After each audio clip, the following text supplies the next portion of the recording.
चरम सीमा पर मैं देख रहा हूं सनातन का प्रचार हो रहा है, चरम सीमा पर है। इतनी चरम सीमा पर है कि अभी गली गली में चले जाइए, आप देखेंगे तो ऐसा कोई मोहल्ला नहीं दिखाई पड़ेगा, एक मोहल्ले में कम से कम 10-10 जगह पर आपको गणेश जी रखे मिलेंगे। यहाँ बड़ा अच्छा लगता है हमें भी देख के, सनातनी जाग गए हैं। कैसे जागे हैं, कितना सुंदर लगता है। गणेश भगवान की बढ़िया आरती उतारेंगे, खूब बढ़िया पूजा पाठ करेंगे।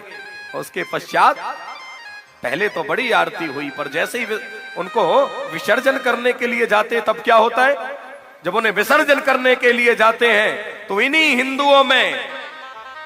हिंदुओं में कुछ ऐसे नरपिशाच गद्दार होते हैं जो गणेश विसर्जन के लिए जाएंगे और पी के क्या जाएंगे, दारू।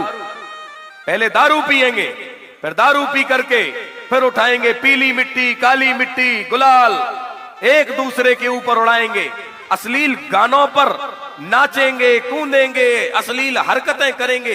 अपने आप को हिंदू कहते हो, शर्म आनी चाहिए तुमको। हाँ, अपने आप को हिंदू बताते हो, सनातनी बताते हो।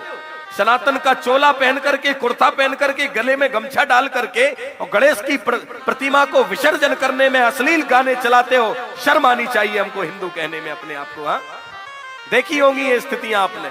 9 दिन जिन देवी का खूब आनंद से, खूब परंपरा के साथ में हम सब ने पूजन पाठ किया, मां भगवती आदि शक्ति पराम्बा का खूब हमने ध्यान किया, आरती की, और 9वें दिन उपास खुल गया है। अब तो पी सकते हैं। हाँ,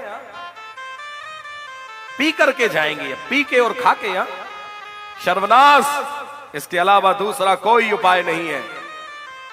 इसी को कहा जाता है विनाश काले विपरीत बुद्धि। जिन मूर्ति विग्रह को प्राण प्रतिष्ठा करके जिन देवी देवताओं को हमने ला करके घर में बैठा दिया, उन्हीं के धार्मिक आयोजन में जाकर के हम इस प्रकार की हरकतें करते हैं और अपने आप को हिंदू कहते हैं। अपने धार्मिक अनुष्ठानों में देखकर बड़ी पीड़ा होती है। कहीं काली जी को जीभ निकाल करके नचाया जा रहा है, कहीं भगवान कृष्ण को अभद्रता से नचाया जा रहा है, कहीं हनुमान जी की पूंछ लगा के कोई नालायक को बैठा करके घुमाया। ये क्या हो रहा है दुनिया में? हाँ, बड़ा भ्रष्टाचार सा लगता है। यदि सच्चे हिंदू हो तो संकल्प ले लेना हमारी बात को सुन करके। आज से ये संकल्प तो हो जाना चाहिए कि भगवान का कोई भी धार्मिक कार्यक्रम करना, भले ही भीड़ कम आएगी, परंतु ये जरूर ध्यान रखना कि हमारे धार्मिक अनुष्ठान में कोई भगवान नचना नहीं चाहिए। हाँ, यदि झांकी बना के बैठाना है तो बैठाइए, सिंहासन लगा करके बैठाइए, जो भगवान का सम्मान होता है। ये कौन सा सम्मान है कि आप नचाते हैं भगवान को ले जाकर के? हाँ,